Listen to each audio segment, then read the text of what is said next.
Harry Potter and Sorcerer Stone Chapter 15 The Forbidden Forest. Things couldn't have been worse. Filch took them down to Professor McGonagall's study on the first floor, where they sat and waited without saying a word to each other. Hermione was trembling. Excuses, alibis, and wild cover-up stories chased each other round Harry's brain, each more feeble than the last. He couldn't see how they were going to get out of trouble this time. They were cornered. How could they have been so stupid as to forget the cloak? There was no reason on earth that Professor McGonagall would accept for their being out of bed and creeping around the school in the dead of night, let alone being up the tallest astronomy tower, which was out of bounds except for classes. Add Norbert and the invisibility cloak, and they might as well be packing their bags already. Had Harry thought that things couldn't have been worse? He was wrong. When Professor McGonagall appeared, she was leading Neville. "Harry!" Neville burst out, the moment he saw the other two. "I was trying to find you to warn you. I heard Malfoy saying he was going to catch you. He said you had a drag." Harry shook his head violently too. "Shut Neville up," but Professor McGonagall had seen. She looked more likely to breathe fire than Norbert as she towered over the three of them. "I would never have believed it of any of you. Mr. Filch says you were up in the astronomy tower. It's 1 o'clock in the morning. Explain yourselves." It was the first time Hermione had ever failed to answer a teacher's question. She was staring at her slippers, as still as a statue. "I think I've got a good idea of what's been going on," said Professor McGonagall. "It doesn't take a genius to work it out. You fed Draco Malfoy some cock and bull story about a dragon, trying to get him out of bed and into trouble. I've already caught him. I suppose you think it's funny that Longbottom here heard the story and believed it, too?" Harry caught Neville's eye and tried to tell him without words that this wasn't true, because Neville was looking stunned and hurt. Poor, blundering Neville. Harry knew what it must have cost him to try and find them in the dark, to warn them. "I'm disgusted," said Professor McGonagall. 4 students out of bed in one night. I've never heard of such a thing before. You, Miss Granger, I thought you had more sense. This for you, Mr. Potter, I thought Gryffindor meant more to you than this. All 3 of you will receive detentions, yes, you too, Mr. Longbottom. Nothing gives you the right to walk around school at night, especially these days. It's very dangerous, and 50 points will be taken from the Gryffindor." 50? Harry gasped. They would lose the lead he'd won in the last Quidditch match. 50 points each, said Professor McGonagall, breathing heavily through her long, pointed nose. "Professor, please, you can't. Don't tell me what I can and can't do, Potter. Now get back to bed, all of you. I've never been more ashamed of Gryffindor students. 150 points lost. That put Gryffindor in last place. In one night, they'd ruined any chance Gryffindor had for the House Cup." Harry felt as though the bottom had dropped out of his stomach. How could they ever make up for this? Harry didn't sleep all night. He could hear Neville sobbing into his pillow for what seemed like hours. Harry couldn't think of anything to say to comfort him. He knew Neville, like himself, was dreading the dawn. What would happen when the rest of Gryffindor found out what they'd done? At first, Gryffindors passing the giant hourglasses that recorded the house points the next day thought there'd been a mistake. How could they suddenly have 150 points fewer than yesterday? And then the story started to spread. Harry Potter, the famous Harry Potter, their hero of 2 Quidditch matches, had lost them all those points, him and a couple of other stupid first years. From being one of the most popular and admired people at the school, Harry was suddenly the most hated. Even Ravenclaws and Hufflepuffs turned on him, because everyone had been longing to see Slytherin lose the House Cup. Everywhere Harry went, people pointed and didn't trouble to lower their voices as they insulted him. Slytherins, on the other hand, clapped as he walked past them, whistling and cheering. "Thanks, Potter, we owe you one." Only Ron stood by him. "They'll all forget this in a few weeks. Fred and George have lost loads of points in all the time they've been here, and people still like them. They've never lost 150 points in one go. though, have they?" said Harry miserably. "Well, no," Ron admitted.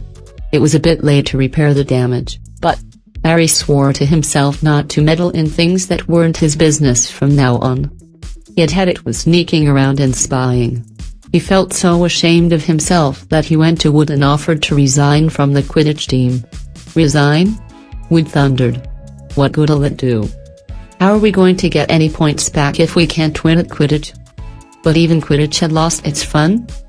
The rest of the team wouldn't speak to Harry during practice, and if they had to speak about him, they called him the Seeker. Hermione and Neville were suffering, too. They didn't have as bad a time as Harry, because they weren't as well known, but nobody would speak to them, either.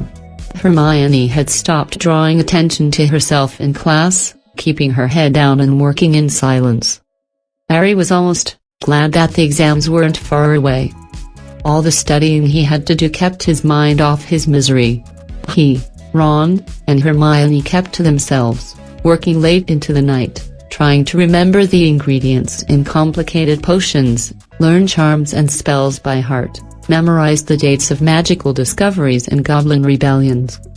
Then, about a week before the exams were due to start, Harry's new resolution not to interfere in anything that didn't concern him was put to an unexpected test. Walking back from the library on his own one afternoon, he heard somebody whimpering from a classroom up ahead. As he drew closer, he heard Quirrell's voice. "No, no. Not again, please." It sounded as though someone was threatening him. Harry moved closer.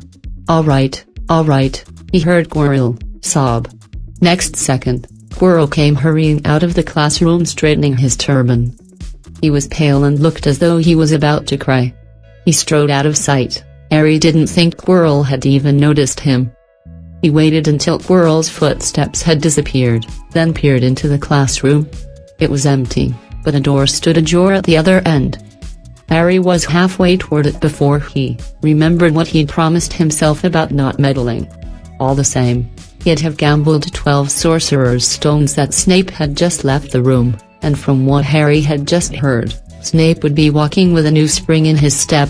Quirrell seemed to have given in at last. Harry went back to the library, where Hermione was testing Ron on astronomy. Harry told them what he'd heard. "Snape's done it, then," said Ron. "If Quirrell's told him how to break his anti-dark force spell, there's still Fluffy, though," said Hermione. "Maybe Snape's found out how to get past him without asking Hagrid," said Ron, looking up at the thousands of books surrounding them. "I bet there's a book somewhere in here telling you how to get past a giant three-headed dog. So what do we do, Harry?" The light of adventure was kindling again in Ron's eyes, but Hermione answered before Harry could. "Go to Dumbledore. That's what we should have done ages ago. If we try anything ourselves we'll be thrown out for sure. But we've got no proof," said Harry. "Quirrell's too scared to back us up. Snape's only got to say he doesn't know how the troll got in at Halloween and that he was nowhere near the 3rd floor. Who do you think they'll believe, him or us? It's not exactly a secret we hate him. Dumbledore'll think we made it up to get him sacked. Filch wouldn't help us if his life depended on it. He's too friendly with Snape, and the more students get thrown out, the better, he'll think. And don't forget, we're not supposed to know about the stone or Fluffy. That'll take a lot of explaining." Hermione looked convinced, but Ron didn't. "If we just do a bit of poking around." "No," said Harry flatly. "We've done enough poking around." He pulled a map of Jupiter toward him and started to learn the names of its moons. The following morning, notes were delivered to Harry, Hermione, and Neville at the breakfast table. They were all the same. "Your detention will take place at 11 o'clock tonight. Meet Mr. Filch in the entrance hall." Professor McGonagall. Harry had forgotten they still had detentions to do in the furor over the points they'd lost. He half expected Hermione to complain that this was a whole night of studying lost, but she didn't say a word. Like Harry, she felt they deserved what they'd got. At 11 o'clock that night, they said goodbye to Ron in the common room and went down to the entrance hall with Neville. Filch was already there, and so was Malfoy. Harry had also forgotten that Malfoy had gotten a detention, too. "Follow me," said Filch, lighting a lamp and leading them outside. "I bet you'll think twice about breaking a school rule again, won't you, eh?" he said, leering at them. "Oh yes, hard work and pain are the best teachers if you ask me. It's just a pity they let the old punishment style hang you by your wrists from the ceiling for a few days. I've got the chains still in my office, keep 'em well oiled in case they're ever needed. Right, off we go, and don't think of running off. Now, it'll be worse for you if you do." They marched off across the dark grounds. Neville kept sniffing. Harry wondered what their punishment was going to be. It must be something really horrible, or Filch wouldn't be sounding so delighted. The moon was bright, but clouds scudding across it kept throwing them into darkness. Ahead, Harry could see the lighted windows of Hagrid's hut. Then they heard a distant shout. "Is that you, Filch? Hurry up, I want to get started." Harry's heart rose. If they were going to be working with Hagrid, it wouldn't be so bad. His relief must have showed in his face, because Filch said, "I suppose you think you'll be enjoying yourself with that oaf? Well, think again, boy. It's into the forest you're going, and I'm much mistaken if you'll all come out in one piece." At this, Neville let out a little moan, and Malfoy stopped dead in his tracks. "The forest?" he repeated, and he didn't sound quite as cool as usual. "We can't go in there at night, there's all sorts of things in there, werewolves, I heard." Neville clutched the sleeve of Harry's robe and made a choking noise. "That's your problem, isn't it?" said Filch, his voice cracking with glee. "Should have thought of them werewolves before you got in trouble, shouldn't you?" Hagrid came striding toward them out of the dark, Fang at his heel. He was carrying his large crossbow, and a quiver of arrows hung over his shoulder. "About time," he said. "I've been waiting for a half an hour already." "All right, Harry, Hermione. I shouldn't be too friendly to them, Hagrid," said Filch coldly. "They're here to be punished, after all." "That's why you're late, is it?" said Hagrid, frowning at Filch. "Been lecturing them, eh? It's not your place to do that. You've done your bit. I'll take over from here." "I'll be back at dawn," said Filch, "for what's left of them," he added nastily, and he turned and started back toward the castle, his lamp bobbing away in the darkness. Malfoy now turned to Hagrid. "I'm not going in that forest," he said, and Harry was pleased to hear the note of panic in his voice. "Yeah, if you want to stay at Hogwarts," said Hagrid fiercely. "You've done wrong, and now you've got to pay for it. But this is servant stuff. It's not for students to do. I thought we'd be copying lines or something. If my father knew I was doing this, he'd tell you that's how it is at Hogwarts," Hagrid growled. "Copying lines? What good's that to anyone? You'll do something useful or you'll get out. If you think your father'd rather you were expelled, then get back off to the castle and pack. Go on." Malfoy didn't move. He looked at Hagrid furiously, but then dropped his gaze. "Right then," said Hagrid. "Now, listen carefully, 'cause it's dangerous what we're gonna do tonight, and I don't want no one talking risks. Follow me over here a moment." He led them to the very edge of the forest. Holding his lamp up high, he pointed down an arrow, winding earth track, that disappeared into the thick black trees. A light breeze lifted their hair as they looked into the forest. "Look there," said Hagrid, "see that stuff shining on the ground? Silvery stuff? That's unicorn blood. There's a unicorn in there been hurt badly by someone. This is the second time in a week. I found one dead last Wednesday. We're gonna try and find the poor thing. We might have to put it out of its misery. And what if whatever hurt the unicorn finds us first?" said Malfoy, unable to keep the fear out of his voice. "There's nothing that lives in the forest that'll hurt ya if you're with me or Fang," said Hagrid. "And keep to the path. Right, now, we're gonna split into 2 parties and follow the trail in different directions. There's blood all over the place, it must have been staggering around since last night at least. I want Fang," said Malfoy quickly, looking at Fang's long teeth. "All right, but I warn ya, He's a coward, said Hagrid. So me, Harry, and Hermione'll go one way and Draco, Neville, and Fang go the other. Now, if any of us finds the unicorn, we'll send up green sparks, right? Get your wands out and practice now, that's it, and if anyone gets in trouble, send up red sparks, and we'll all come and find you, so, be careful, let's go. The forest was black and silent. A little way into it they reached a fork in the earth path, and Harry, Hermione, and Hagrid took the left path while Malfoy, Neville, and Fang took the right. They walked in silence, their eyes on the ground.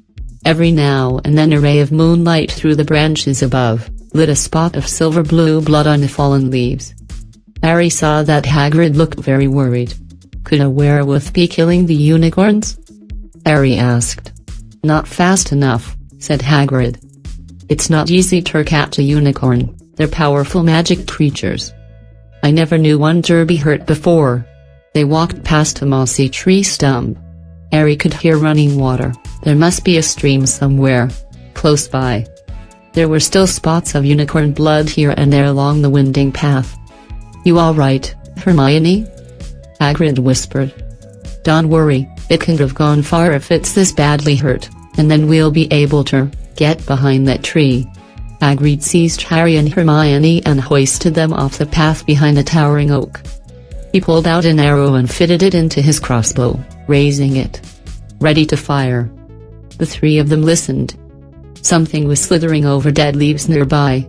It sounded like a cloak trailing along the ground. Hagrid was squinting up the dark path, but after a few seconds, the sound faded away. I knew it, he murmured. There's something in here that shouldn't be. A werewolf? Harry suggested. That wasn't no werewolf and it wasn't no unicorn, neither, said Hagrid, grimly. Right, follow me, but careful, now. They walked more slowly, ears straining for the faintest sound. Suddenly, in a clearing ahead, something definitely moved. Who's there? Hagrid called. Show yourself, I'm armed. And into the clearing came, was it a man, or a horse? To the waist, a man, with red hair and beard, but below there was a horse's gleaming chestnut body with a long, reddish tail. Harry and Hermione's jaws dropped. Oh, it's you, Ronan, said Hagrid in relief. How are you? He walked forward and shook the centaur's hand. Good evening to you, Hagrid, said Ronan. He had a deep, sorrowful voice. Were you going to shoot me? Can't be too careful, Ronan, said Hagrid, patting his crossbow. There's some bad loose in this forest. This is Harry Potter and Hermione Granger, by the way. Students up at the school. And this is Ronan, you two. He's a centaur. We noticed, said Hermione faintly. Good evening, said Ronan. Students, are you? And do you learn much up at the school? A bit, said Hermione timidly. A bit. Well, that's something. Ronan sighed. He flung back his head and stared at the sky. Mars is bright tonight. Yeah, said Hagrid, glancing up, too. Listen, I'm glad we've run into you, Ronan, 'cause there's a unicorn been hurt. You seen anything? Ronan didn't answer immediately. He stared unblinkingly upward, then sighed again. Always the innocent are the first victims, he said. So it has been for ages past, so it is now. Yeah, said Hagrid, but have you seen anything, Ronan? Anything unusual? Mars is bright tonight, Ronan repeated, while Hagrid watched him impatiently. Unusually bright. Yeah, but I was meaning anything unusual a bit nearer home, said Hagrid. So you haven't noticed anything strange? Yet again, Ronan took a while to answer. At last, he said, the forest hides many secrets. A movement in the trees behind Ronan made Hagrid raise his bow again, but it was only a second centaur, black-haired and bodied and wilder looking than Ronan. Hello, Bane, said Hagrid.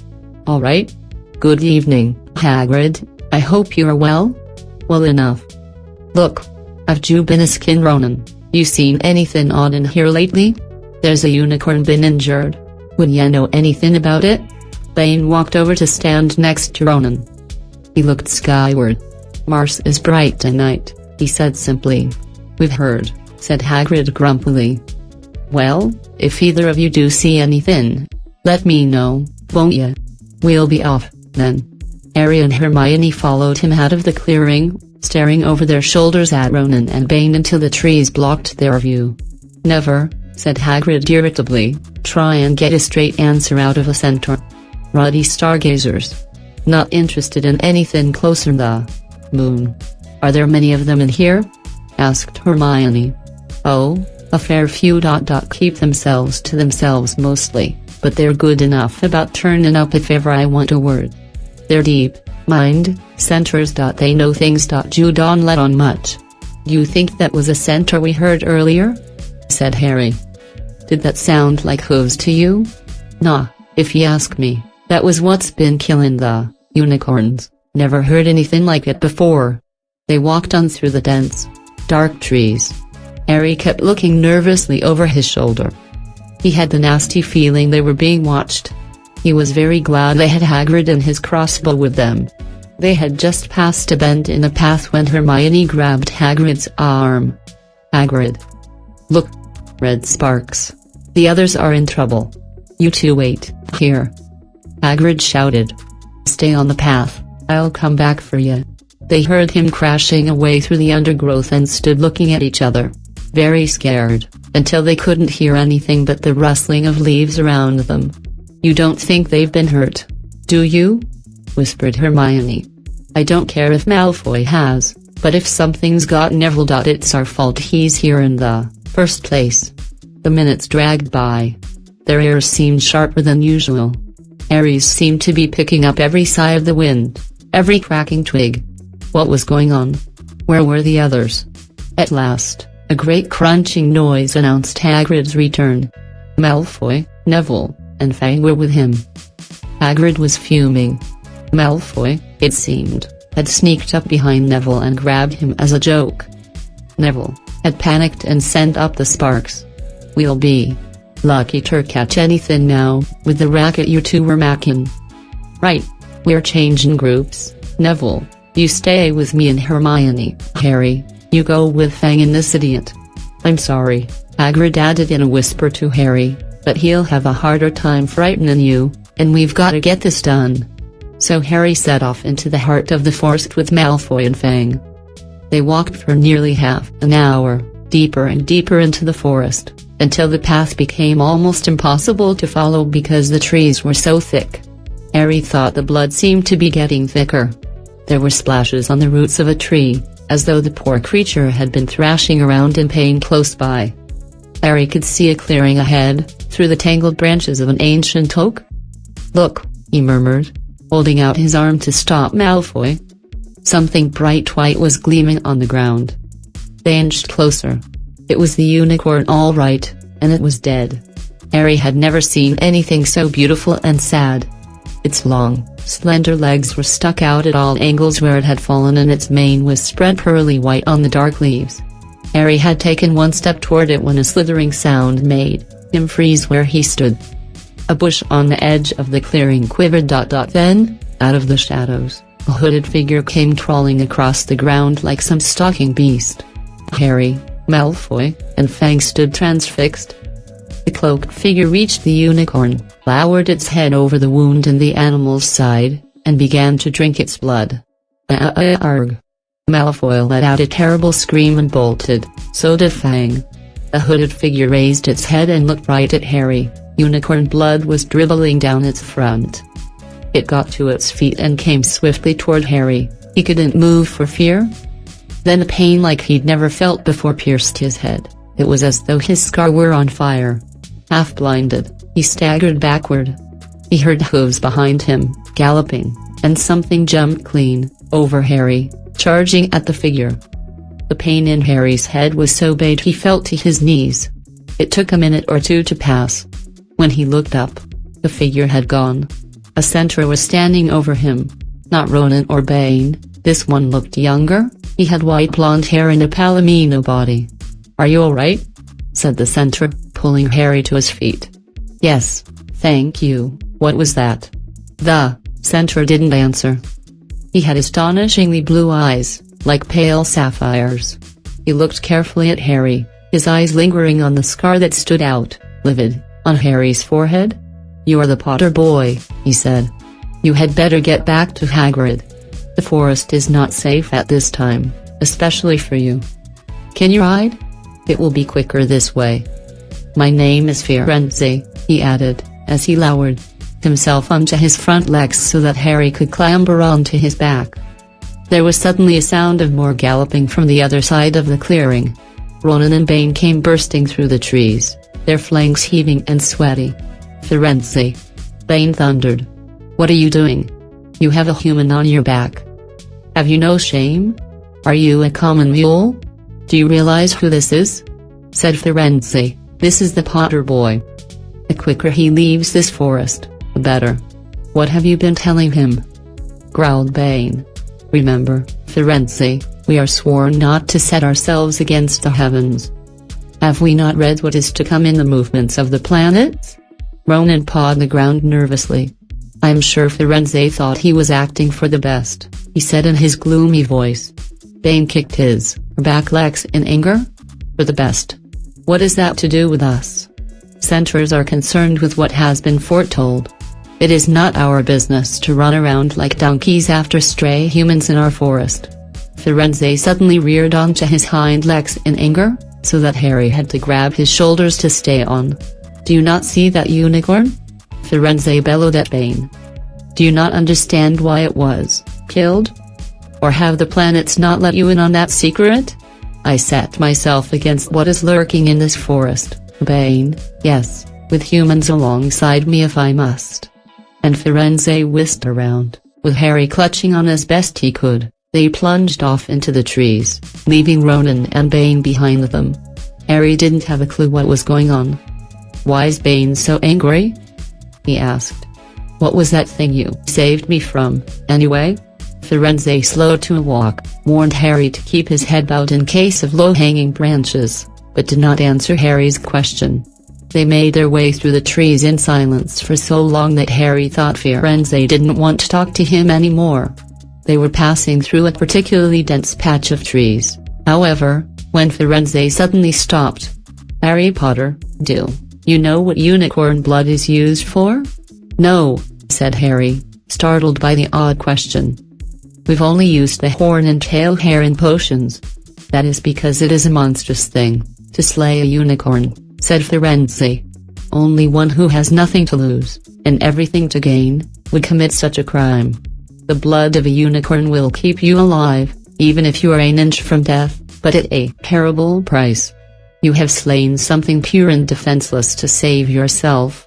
And you will have but a half-life, a cursed life, from the moment the blood touches your lips." Harry stared at the back of Firenze's head, which was dappled silver in the moonlight. But who'd be that desperate? He wondered aloud. "If you're going to be cursed forever, death's better, isn't it?" "It is," Firenze agreed, "unless all you need is to stay alive long enough to drink something else, something that will bring you back to full strength and power, something that will mean you can never die." "Mr. Potter, do you know what is hidden in the school at this very moment?" "The Sorcerer's Stone. Of course, the elixir of life. But I don't understand who. Can you think of nobody who has waited many years to return to power, who has clung to life, awaiting their chance?" It was as though an iron fist had clenched suddenly around Harry's heart. Over the rustling of the trees, he seemed to hear once more what Hagrid had told him on the night they had met. "Some say he died. Codswallop, in my opinion. Dunno if he had enough human left in him to die." "Do you mean?" Harry croaked. "That was volume, Harry. Harry, are you alright?" Hermione was running toward them down a path, Hagrid puffing along behind her. "I'm fine," said Harry, hardly knowing what he was saying. "The unicorn's dead, Hagrid. It's in that clearing back there." "This is where I leave you," Firenze murmured as Hagrid hurried off to examine the unicorn. "You are safe now." Harry slid off his back. "Good luck, Harry Potter," said Firenze. "The planets have been read wrongly before now, even by centaurs. I hope this is one of those times." He turned and cantered back into the depths of the forest, leaving Harry shivering behind him. Ron had fallen asleep in the dark common room, waiting for them to return. He shouted something about Quidditch fouls when Harry roughly shook him awake. In a matter of seconds, though, he was wide-eyed as Harry began to tell him and Hermione what had happened in the forest. Harry couldn't sit down. He paced up and down in front of the fire. He was still shaking. Snape wants the stone for Voldemort. And Voldemort's waiting in the forest. And all this time we thought Snape just wanted to get rich. Stop saying the name, said Ron in a terrified whisper, as if he thought Voldemort could hear them. Harry wasn't listening. Firenze saved me, but he shouldn't have done so. Bane was furious. He was talking about interfering with what the planets say is going to happen. They must show that Voldemort's coming back. Bane thinks Firenze should have let Voldemort kill me. I suppose that's written in the stars as well. Will you stop saying the name? Ron hissed. So all I've got to wait for now is Snape to steal the stone, Harry went on feverishly. Then Voldemort will be able to come and finish me off. Well, I suppose Bane'll be happy. Hermione looked very frightened, but she had a word of comfort. Harry, everyone says Dumbledore's the only one you know who was ever afraid of with Dumbledore around. You know who won't touch you. Anyway, who says the centaurs are right? It sounds like fortune-telling to me, and Professor McGonagall says that's a very imprecise branch of magic. The sky had turned light before they stopped talking. They went to bed exhausted, their throats sore. But the night's surprises weren't over. When Harry pulled back his sheets, he found his invisibility cloak folded neatly under